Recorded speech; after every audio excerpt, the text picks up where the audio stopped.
할렐루야. 하나님의 은혜와 평강이 차고 넘치시기를 축복합니다. 스바냐 선지자는 누구인가? 그는 왕족이었어요. 지금까지 우리가 미가 또는 나움, 하박국 선지자를 살펴보았는데 그들은 세상적으로는 대단한 사람이 아니었습니다. 그런데 스바냐는 왕족이었다는 거예요. 스바냐 1장 1절을 보겠습니다. 다 같이 시작. 아몬의 아들 유다 왕 요시야의 시대에 스바냐에게 임한 여호와의 말씀이라. 스바냐는 히스기야의 현손이요 아마랴의 증손이요 그다랴의 손자요 구시의 아들이었더라. 자, 이 성경 말씀에 보면 그 히스기야 왕의 현손이었다. 그러니까 그런 왕족이었다는 거죠. 우리가 여기서 깨닫게 되어지는 것은 뭐냐? 하나님 앞에 쓰임받는 사람은 어떤 사람이냐 하는 거예요. 하나님의 영에 사로잡힌 사람, 그리고 그 철저하게 순종하는 사람, 이런 사람이 하나님 앞에 쓰임받는 거죠. 우리가 교회 안에서도 목사요, 장로요, 또는 권사요, 집사요, 여러 가지 직분이 있고요. 또 이런 직분들은 다 하나님 앞에 헌신하고 충성하라, 그래서 우리에게 주어진 그런 직분이라고 생각합니다. 그럼에도 불구하고 영적인 지도력을 나타내는 것은 이 두 가지 특징이 있어야 돼요. 단순히 내가 직분만 가지고 있다, 이래 가지고 되는 게 아니라 철저하게 하나님의 영에 사로잡혀야 합니다. 그리고 하나님의 은혜의 수단이 되어줘야 합니다. 그러기 위해서는 철저하게 순종을 해야 되는 것이죠. 그가 활동하던 시기는 그 BC 640년에서 627년 정도였어요. 그때의 왕은 남유다의 요시야라고 하는 왕이었는데요. 요즘 뭐 계속 설교에서 등장합니다만은 종교개혁을 했던 왕이죠.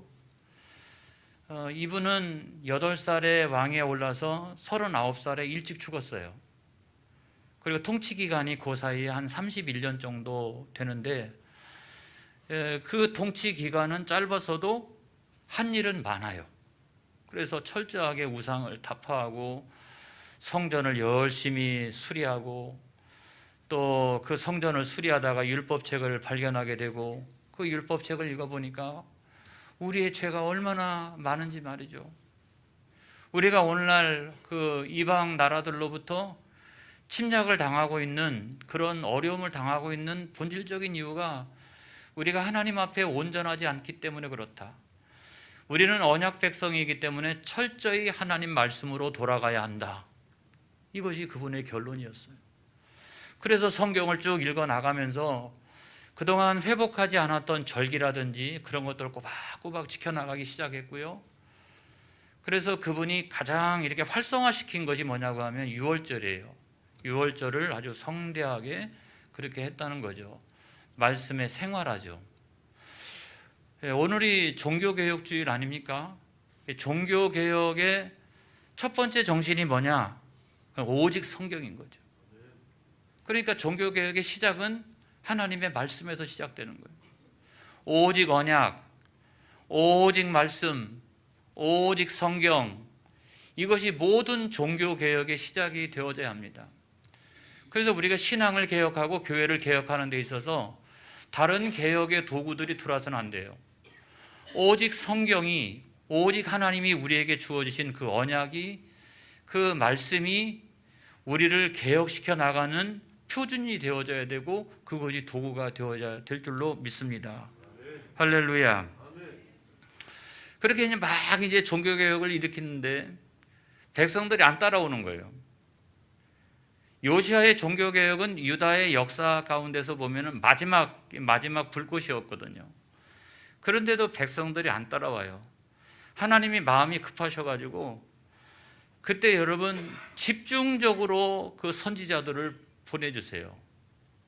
우리가 그 지난번에 살펴봤던 하박국 선지자, 그리고 스바냐 선지자, 이런 사람들은 거의 동시대에 활동했던 선지자들인데 거의 그 내용이 비슷합니다. 하나님의 심판과 경고와 회복, 이런 내용을 가지고 하나님이 어제도 말씀하시고 오늘도 말씀하시고 다음 주도 말씀하시고 아무튼 집중적으로 요시야가 통치하고 있는 그 통치 기간 내내 동일한 말씀을 두 선지자를 통하여서 집중적으로 하나님께서 말씀하셨던 거예요. 왜냐하면 이 마지막 불꽃 살려야 되니까. 이 마지막 불꽃 살려야 되니까.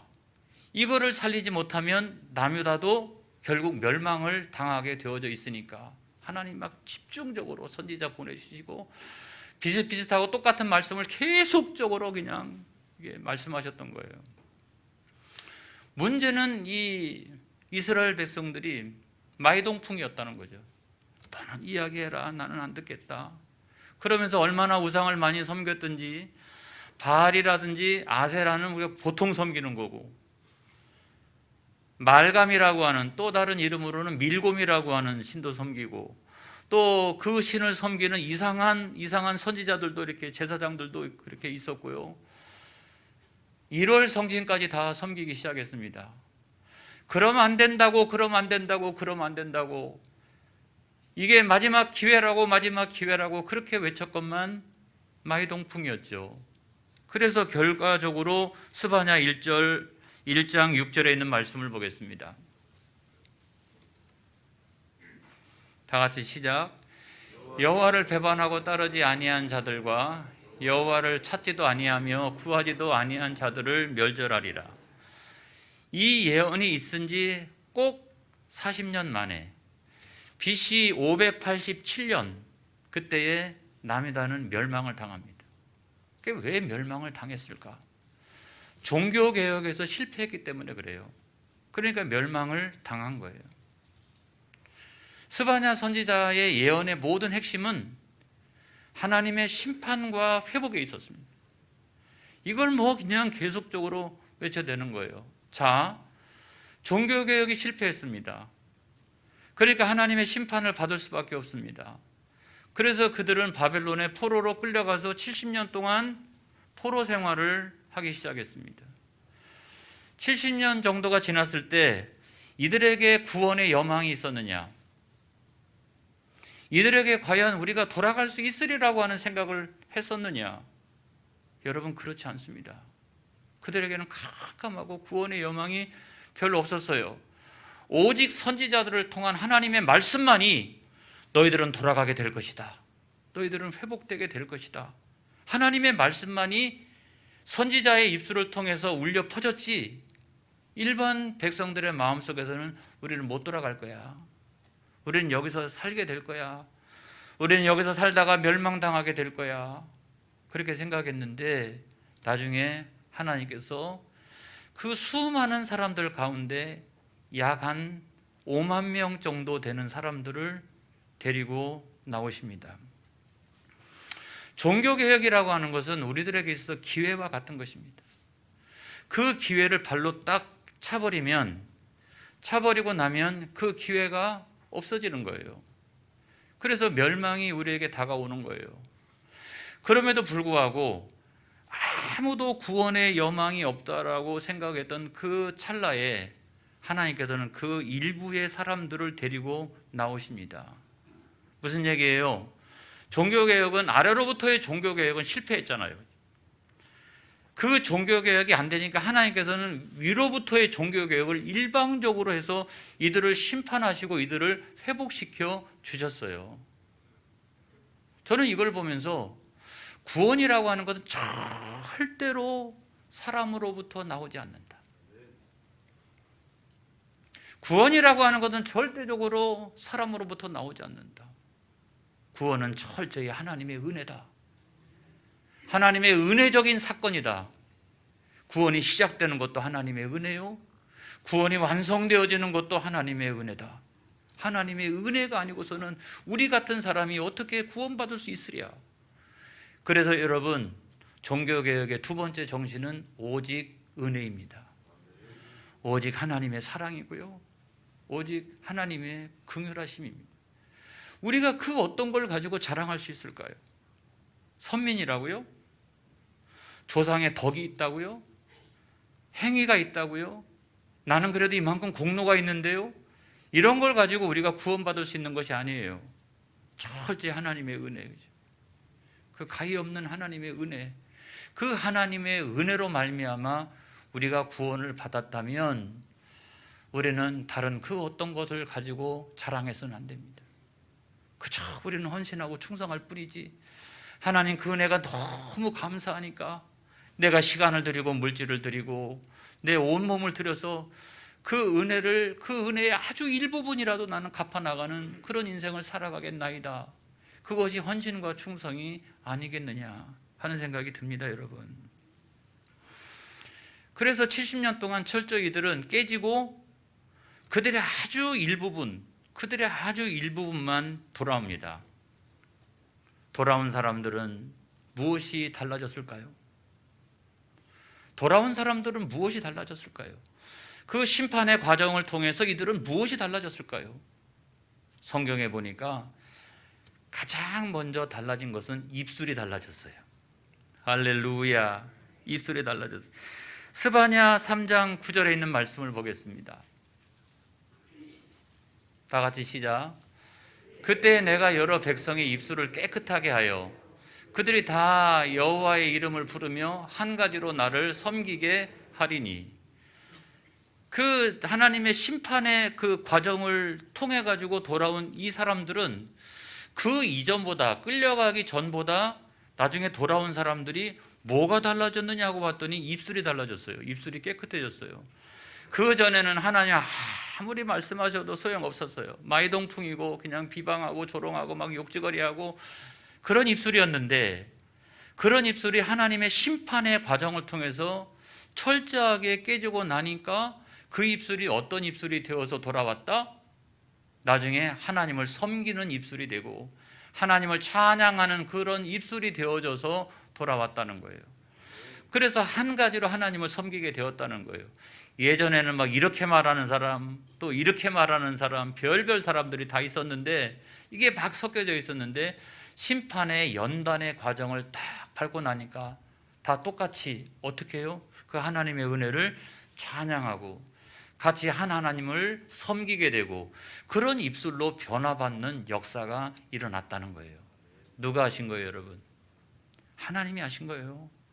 그 심판의 과정을 통해서 우리가 노력한 거 없잖아요. 우리가 윤리와 도덕 뭐 이런 걸 가지고 한 것이 아니잖아요. 그 심판의 과정을 통해서 철저히 깨어지고 입술이 달라졌는데, 여러분, 입술이라고 하는 것은 그냥 입술이 달랑 어떻게 뭐 말이 달라질 수 있다? 천만의 말씀이잖아요. 뭐가 달라집니까? 마음이 달라지는 것이다. 마음이 달라지는 것이다. 그래서 여러분, 입술에서 나오는 말은요, 단어가 조합이 되어지고 논리가 구성이 되어지고 생각이 정리가 되어지는 그 마음으로부터 말이 나오는 거예요. 그렇기 때문에 입술이 정화되었다라고 하는 말은 마음의 변화가 있었구나, 이거예요. 사람이요, 달라지면 뭐가 가장 먼저 달라지느냐? 말하는 게 달라져요. 말하는 게. 그러니까 하나님은 그 70년 동안 철저하게 심판하셔서 그 마음을 고치신 거예요. 마음을 치유하신 거예요.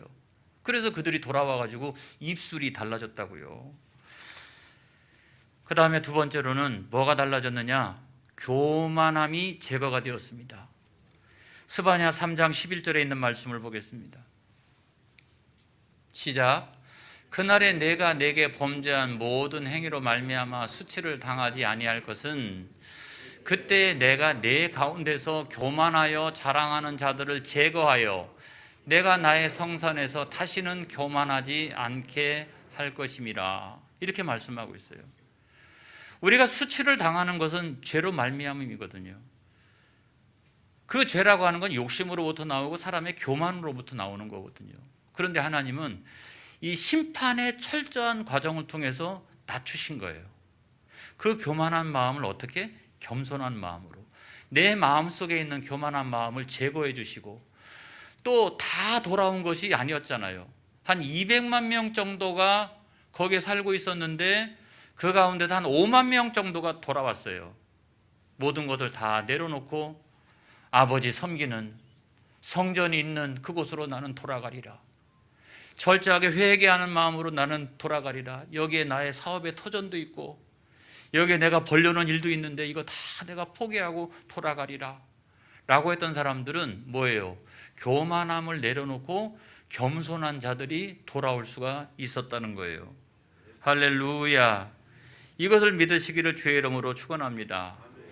그래서 이들이 모여서 하나님의 그 성산에서 하나님 영광을 찬양하고 그렇게 지냈다는 거예요. 그래서 두 번째 특징은 뭐냐면 그런 교만함이 제거되어지는 거예요. 자, 하나님께서 하셨다는 거죠. 하나님이 심판의 과정을 통해서 우리를 치유하시고 변화시켰다는 거예요. 그래서 하나님은 심판하시는 하나님, 회복하시는 하나님, 그걸 통해서 구원의 역사를 전개하시는 거예요. 오늘날도요, 여러분 가만히 보세요. 인류의 역사를 보세요. 교회사를 보세요. 인생사를 보세요. 하나님께서 한쪽으로는 심판하시고 한쪽으로는 회복시키시면서 역사를 진행시키시고 있다는 사실을 깨닫게 돼요. 그리고 여러분, 우리가 구원받게 되는 것도 마찬가지 아닙니까? 그리스도 예수의 십자가 사건을 통해서 우리의 죄가 그냥 없어지는 게 아니에요. 주님이 그 모든 죄짐을 짊어지시고 십자가 위에서 물과 피를 쏟으심으로 말미암아 준엄하게 죄가 심판을 받는 거예요, 여러분. 그리고 하나님의 그 가히 없는 사랑이 그리스도 예수 안에서 나타나서 우리가 구원을 받은 거예요. 우리는 이걸 믿기 때문에 우리는 구원받을 수 있다는 확신이 드는 거예요, 여러분. 그래서 종교개혁의 세 번째 정신은 뭐냐면 오직 믿음이라는 거예요.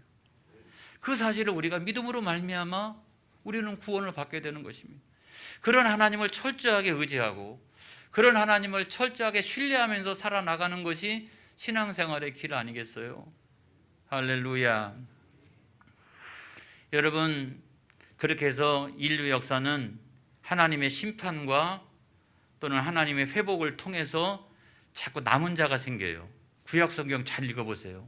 계속 남은 자가 생기잖아요. 오늘 여기서도 마찬가지예요. 계속 남은 자가 생기잖아요. 스바냐 3장 13절에 있는 말씀 보겠습니다.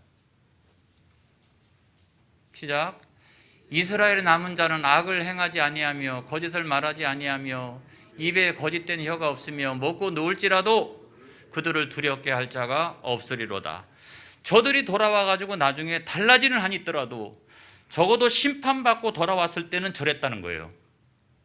적어도 하나님은 계속 이렇게 심판하시고 회복시켜 주시고 심판하시고 회복시켜 주시고 그래서 그 남은 자들을 통해서 새로운 역사를 진행하시는 거예요, 여러분.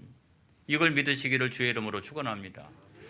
저는 집에 대한 로망이 있어요. 이게 나중에 집에서 이제 사택 말고 집에서 살 때는 꼭 감나무가 있는 집에서 살고 싶다, 이런 생각을 했어요. 제가 이렇게 자라면서 우리 집에 감나무가 있었거든요. 앞마당에 널찍이 있는데 그 한복판에 우물가 옆에 감나무가 있었어요. 감나무가. 어렸을 때부터 뭐 계속 그 감나무를 보면서 제가 자라왔는데 감나무의 첫 번째 특징이 뭐냐면 움직이지 않는다. 그 자리에서 가만히 있다, 언제든지. 햇볕이 쫙 비쳐도 그거 그냥 온몸으로 다 맞이하고 있고 비바람이 불고 막 눈보라가 쳐도 그거 그냥 다 맞고 있어요. 그런 외부로부터 오는 그런 자극을 다 자기가 감내하면서 수용하더라고요. 다 이렇게 수용해요, 다. 그런데 두 번째 특징은 뭐냐면 그 자리에 가만히 있어도 가만히 있는 게 아니더라는 거예요. 봄이 되면 싹이 탁 나고 여름이 되면 잎사귀가 무성해지고 가을이 되면 거기서 열매가 맺혀지기 시작하고 가을에서 겨울로 넘어갈 때 그 잎사귀를 다 떨구고 난 다음에 그 앙상한 가지 위에 빨갛게 이렇게 빨갛게 감들을 쫙 이렇게. 저는 어렸을 때부터 그거를 보고 자랐어요. 그때나 지금이나 그 장면이 압권이에요. 이야, 장관이다, 장관이다. 인생도 이래야 되는데, 우리가 하나님의 일을 해도 이래야 되는데, 그죠? 나중에 시간이 지나면 영적인 열매를 빨갛게 이렇게 거두는 그런 인생이 되어져야 할 텐데 이런 생각을 갖게 되는 거죠. 여러분, 감나무는 또 겨울이 되면 그 잎사귀를 다 떨구고 또 그 앙상한 가지를 드러내는데 시커멓고요, 무슨 시체 같아요. 죽었나? 그게 아니잖아요. 봄, 여름, 가을, 겨울 다시 시작하면 다시 싹이 나고 또 잎사귀가 나고 열매를 맺고 빨갛게 물들이면서 감나무는 성장하더라고요. 할렐루야.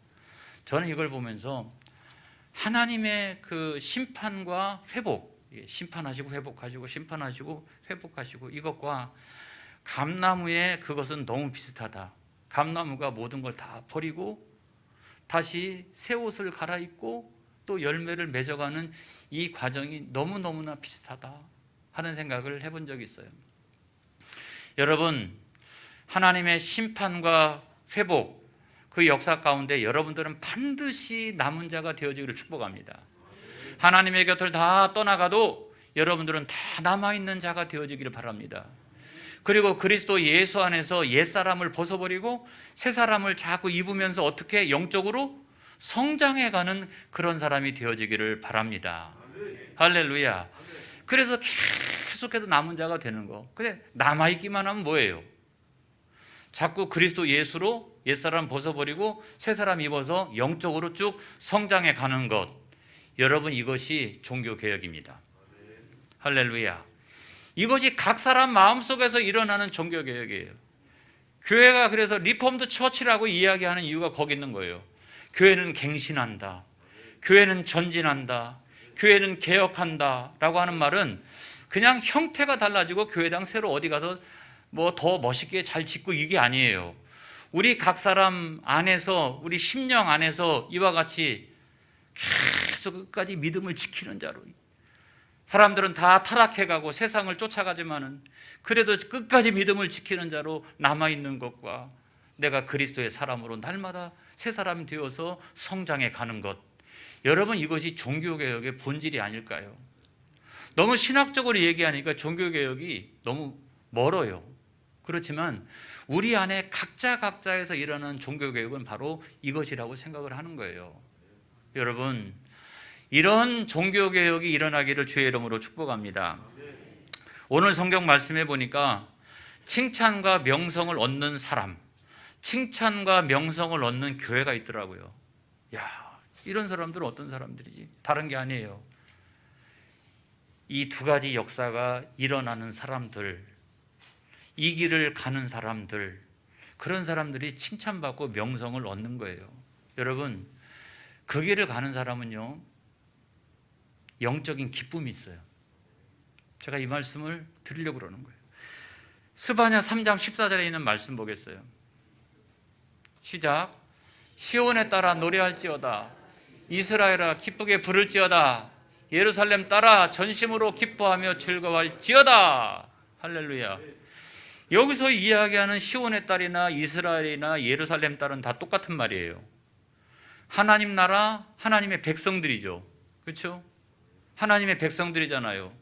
그런데 하나님께서 기뻐하라, 즐거워할지어다, 노래할지어다 이렇게 말씀하세요.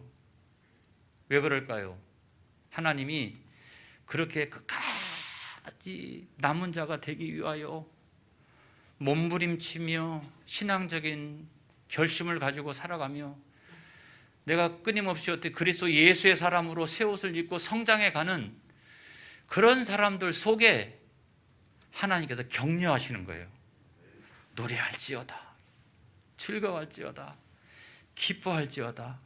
그래서 내가 세상적으로 성공하고 잘되고 승진하고 그래서 얻는 기쁨이 아니라 내가 이와 같은 길을 걸어갈 때 하나님이 나에게 주시는 기쁨이 있다는 거예요.